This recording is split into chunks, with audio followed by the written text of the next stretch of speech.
7 বছর পর রাজধানীতে বর্ধিত সভা করছে বিএনপি। প্রধান অতিথি চেয়ারপারসন বেগম খালেদা জিয়া। সেনা সদস্যদের সর্বোচ্চ দায়িত্ব পালনে প্রস্তুত থাকতে হবে, রাজশাহী সেনানিবাসে বললেন সেনা প্রধান।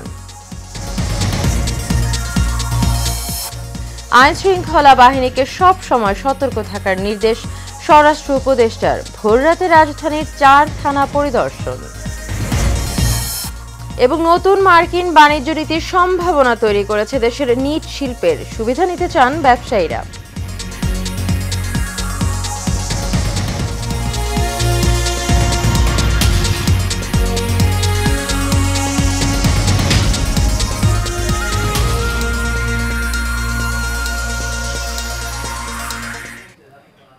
স্বাগত এশিয়ান নিউজে। পুরো সময় জুড়ে আপনাদের সঙ্গে রয়েছে আমি অরণ্যবীতি ইউনুস।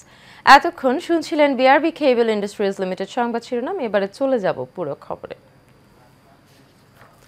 সুদৃঢ় ঐক্যই রুখে দিতে পারে সকল ষড়যন্ত্র স্লোগানে বিএনপির বর্ধিত সভা শুরু হয়েছে।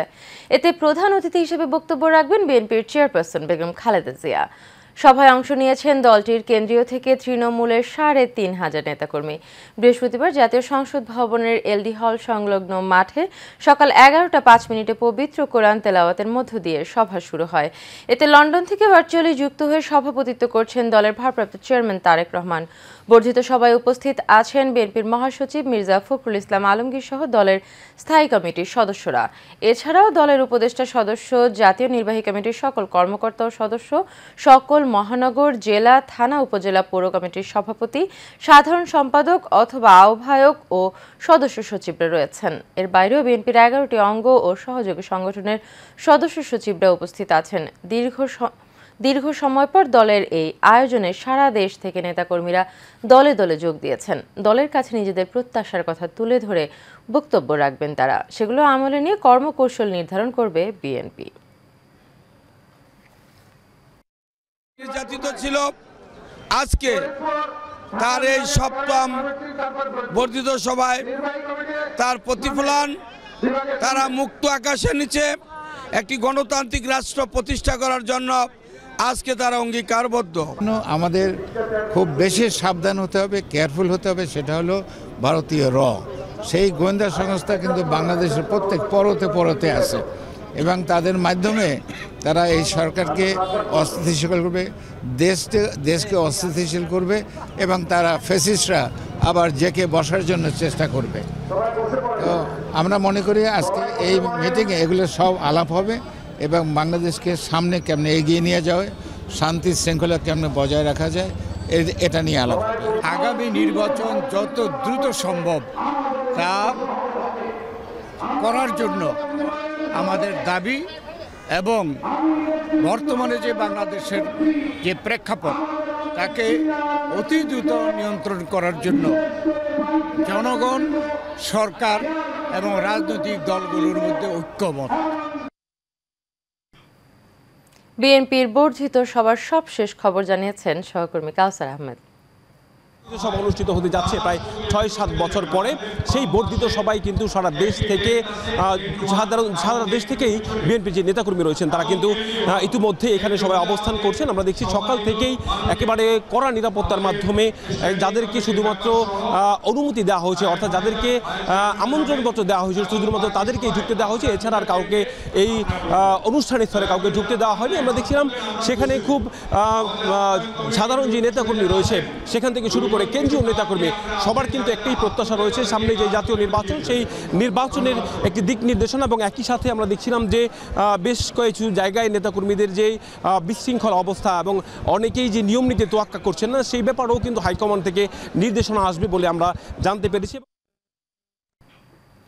সেনাপ্রধান জেনারেল ওয়াকারুজ্জামান বলেছেন, দেশের প্রয়োজনে সেনাবাহিনীর সকল সদস্যদের সর্বোচ্চ দায়িত্ব পালনে প্রস্তুত থাকতে হবে।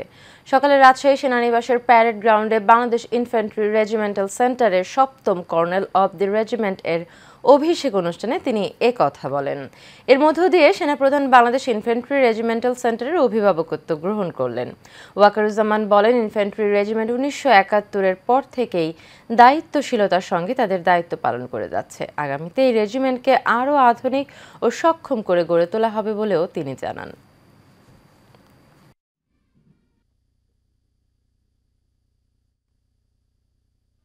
হে বিজয়ী বীর, নবজীবনের প্রাতে নবীন জলদি গইতে মার্চ করে কুচকাওয়া শেষ করবে।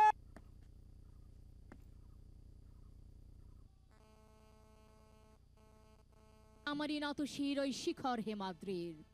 মোরা মরু সঞ্চার বেদুইন বন্ধনহীন চৌকস ভঙ্গিমায় অভিবাদন জানিয়ে 2 নম্বর কন্টিনজেন্ট যার নেতৃত্বে রয়েছে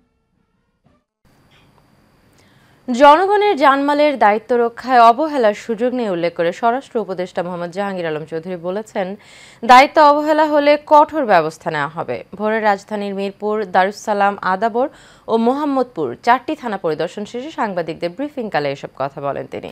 স্বরাষ্ট্র উপদেষ্টা আরও বলেন, জনগণ যাতে নির্বিঘ্নে ঘুমাতে পারে ও নির্ভয়ে চলাফেরা করতে পারে আইনশৃঙ্খলা বাহিনীকে সেটা নিশ্চিত করতে হবে। তিনি বলেন, আইনশৃঙ্খলা পরিস্থিতি মনিটরিং করার জন্য আইনশৃঙ্খলা বাহিনীর পাশাপাশি মন্ত্রণালয়ের অফিসারদেরও দায়িত্ব দেওয়া হয়েছে। তাছাড়া ফোর্স ও টহলের সংখ্যা বাড়ানো হয়েছে।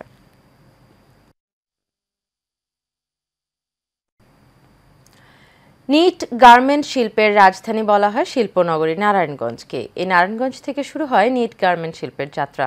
বর্তমান নিট গার্মেন্ট থেকে তৈরি পোশাক রপ্তানি হচ্ছে যুক্তরাষ্ট্র সহ ইউরোপের দেশগুলোতে। সম্প্রতি আমেরিকা, চীন সহ বিভিন্ন রাষ্ট্রে অধিক শুল্ক নীতি জারি করার ফলে চীন সহ অনেক দেশে রপ্তানি কমে যাওয়ার আশঙ্কা তৈরি হয়েছে। এক্ষেত্রে বাংলাদেশ থেকে ইউরোপে রপ্তানির সুযোগ বাড়বে। এই সুযোগ কাজে লাগাতে সরকারের সহায়তা চান ব্যবসায়ীরা। নারায়ণগঞ্জ থেকে রোমান চৌধুরী সুমনের রিপোর্ট, জানাচ্ছেন নূরে মোহাম্মদ ভুইয়া। চলতি 2024-25 অর্থ বছরে প্রথম 6 মাস অর্থাৎ জুলাই-ডিসেম্বর সময়ে বাংলাদেশ থেকে $1,989 কোটি তৈরি পোশাক রপ্তানি হয়েছে। এই রপ্তানি গত অর্থ বছরে একই সময় তুলনায় 13.88% বেশি। গত অর্থ বছরে প্রথমার্ধে রপ্তানি হয়েছিল $1,756 কোটি তৈরি পোশাক।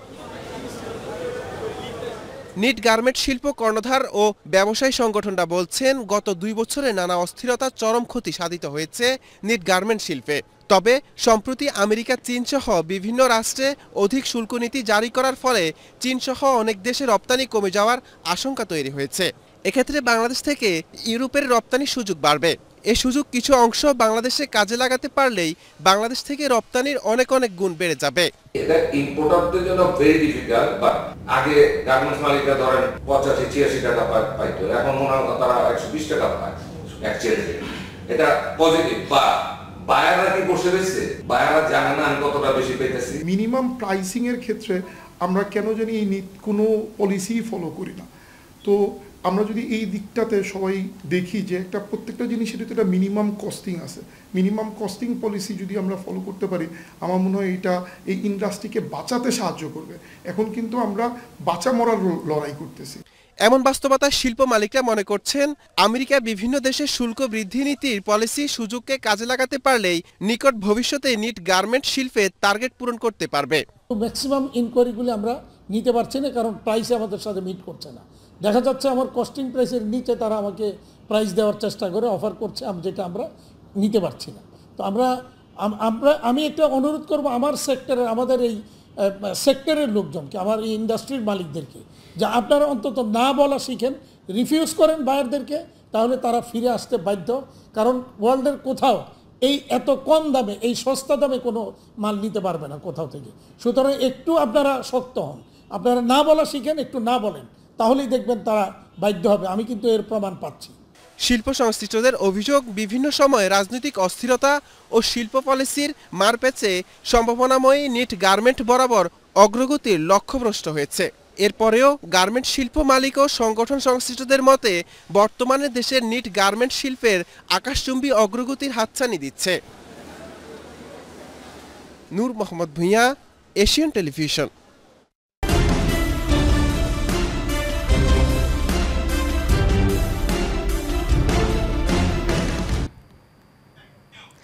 ভোলার দৌলত খানে জমি সংক্রান্ত বিরোধের জেরে আজাদ নামে এক ব্যবসায়ীকে তার দোকানে ঢুকে জখম করার অভিযোগ উঠেছে। সকাল 9:30টার দিকে দৌলত খান বাজারের দক্ষিণ মাথায় এই ঘটনা ঘটে। ফিরোজ নামে এক ব্যক্তির বিরুদ্ধে অভিযোগ উঠে। পরে স্থানীয়রা এসে আহত ব্যবসায়ীকে উদ্ধার করে দৌলত খান হাসপাতালে ভর্তি করান। দৌলত খান থানার ভারপ্রাপ্ত কর্মকর্তা জিল্লুর রহমান জানান, পুলিশ ঘটনাস্থল পরিদর্শন করেছে, তদন্ত সাপেক্ষে আইনি ব্যবস্থা নেওয়া হবে।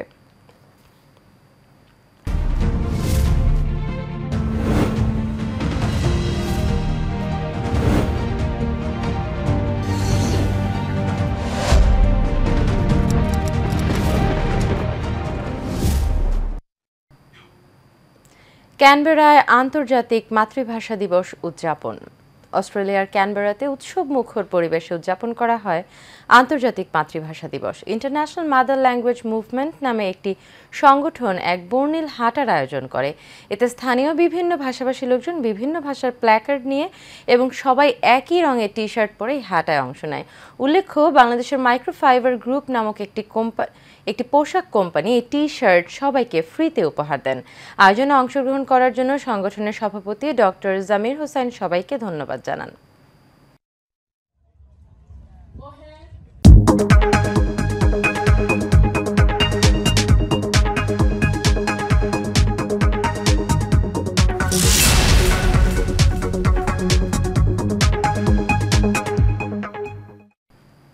এবার এক্সিম ব্যাংক বাণিজ্য সংবাদ। মৎস্য ভাণ্ডার হিসেবে সুপরিচিত সিরাজগঞ্জের চলন বিল। ঐতিহ্যবাহী চলন বিলের মাছের চাহিদা রয়েছে দেশ জুড়েই। এখানে প্রতি বছর কয়েক কোটি টাকার মাছ বিক্রি হয়। চলতি বছর এই অঞ্চলে 1,80,000 মেট্রিক টন মাছ উৎপাদনের লক্ষ্যমাত্রা নির্ধারণ করা হয়েছে। মির্জা আব্দুর রব বুলবুলের রিপোর্ট, জানাচ্ছেন আনোয়ার রাজ। শস্য ও মৎস্য ভাণ্ডার হিসেবে পরিচিত সিরাজগঞ্জের চলন বিল, যেখানে ঐতিহ্যবাহী চলন বিলের পাশাপাশি স্থানীয় প্রায় 35,000 পুকুরে হয় মাছ চাষ। এসব মাছ বিক্রি করা হয় মহিষলুটি মাছের আড়তে। দূর দূরান্ত থেকে ব্যবসায়ীরা এখানে আসেন মাছ কিনতে। আমি এখানে 2003 সালে ব্যবসা করি। এখানে ভালো ভালো মাছ পাওয়া যায়, সব ধরনের মাছ পাওয়া যায়। এখানে পদ্মা মাছ কিনি, আমি এখানে জিএল মাছ কিনি, কই মাছ কিনি। এই জায়গাতে আমরা পাইকার যেগুলো আসে সেগুলো নিরাপত্তার জন্য সার্বক্ষণিক আমরা সজাগ থাকি। প্রতিদিন গড়ে এই আড়তে 2 থেকে 3 কোটি টাকার মাছ কেনা বেচা হয়, যা দেশের অর্থনৈতিক উন্নয়নে বিশেষ ভূমিকা রাখছে বলে জানান সংশ্লিষ্টরা। এখানে বিভিন্ন রকমের মাছ পাওয়া যায়। এখানে বড় রুই, কাতল, বোয়াল, চিংড়ি, আপনার গলসা এবং শোল, টাকি। এখানে যত পাইকার আছে অনেক, ঢাকা, তারপরে আপনার টাঙ্গাইল, তারপরে সিরাজগঞ্জ, তারপরে বহু দূর দূরান্ত থেকে, ঢাকা থেকে, সব দিকে পাইকাররা আসে। আসার পরে এখানে মাছ কিনে সারা বাংলাদেশে দূর দূরান্ত ছড়িয়ে দেয়। উপজেলা নির্বাহী কর্মকর্তা জানান, আড়তে ব্যবসায়ীদের অসুবিধার কথা চিন্তা করে নিরাপত্তা নিশ্চিত করা সহ সার্বিক উন্নয়নে কাজ চলছে। এই অর্থ বছরে উপজেলা পরিষদের যে হাট উন্নয়নের যে ফান্ড আছে, সেই ফান্ড থেকে আমরা কিছু প্রকল্প হাতে নিয়েছি।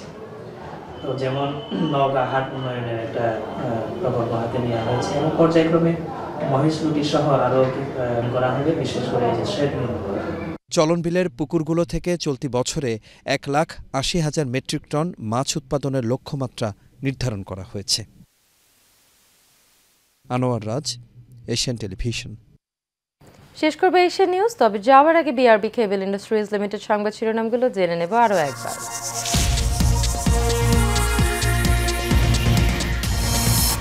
7 বছর পর রাজধানীতে বর্ধিত সভা করছে বিএনপি। প্রধান অতিথি চেয়ারপারসন বেগম খালেদা জিয়া। সেনা সদস্যদের সর্বোচ্চ দায়িত্ব পালনে প্রস্তুত থাকতে হবে, রাজশাহী সেনানিবাসে বললেন সেনা প্রধান। আইন শৃঙ্খলা বাহিনীকে সব সময় সতর্ক থাকার নির্দেশ স্বরাষ্ট্র উপদেষ্টার। ভোর রাতে রাজধানীর 4 থানা পরিদর্শন।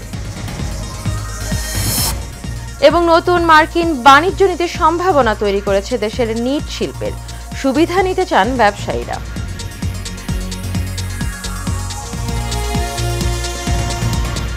এশিয়ান নিউজ এই পর্যন্তই। পরবর্তী সংবাদ দেখার আমন্ত্রণ রইল। এতক্ষণ সাথে থাকার জন্য সবাইকে ধন্যবাদ।